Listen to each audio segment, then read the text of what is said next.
Remember, I used to work for the light rail. I worked for G4S at the time as a security officer on the light rail, and we rode the light rail. And that's what we did. We would issue citations for people that had no fair pass to be on the light rail. And it moved me from that contract because I went on the media and talked about the Tempe Police Department back in the days when SB 1070 was big and hot, and there was this one officer that kept pulling over the illegal immigrants that kept coming out of this one trailer park community right next to a precinct, and he would always just pull over the people. I mean, they would signal. He pulled everybody that came out of that location. And so I was a security officer for the light rail,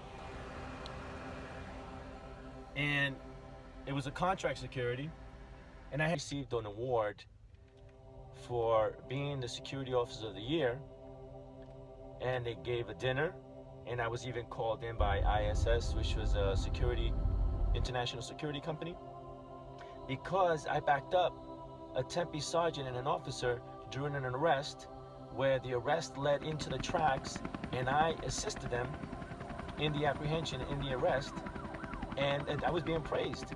But you see, everything was fine and dandy as long as I was backing them up. But as soon as I spoke the truth pertaining to one of their officers, I reached out to the City Council of Tempe. They then sent the email about this allegation to the Professional Standards Bureau of the City Tempe Police Department. And I was in communication with the email back and forth with one of the sergeants and told him about the press conference.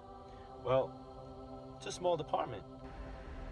They saw the media coverage and they realized that I was God's army, and they also realized that I was doing contract security for them.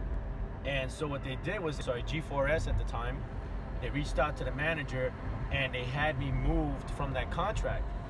But what happened was they got screwed because a judge cited them and found them to be found guilty of trying to violate my constitutional right.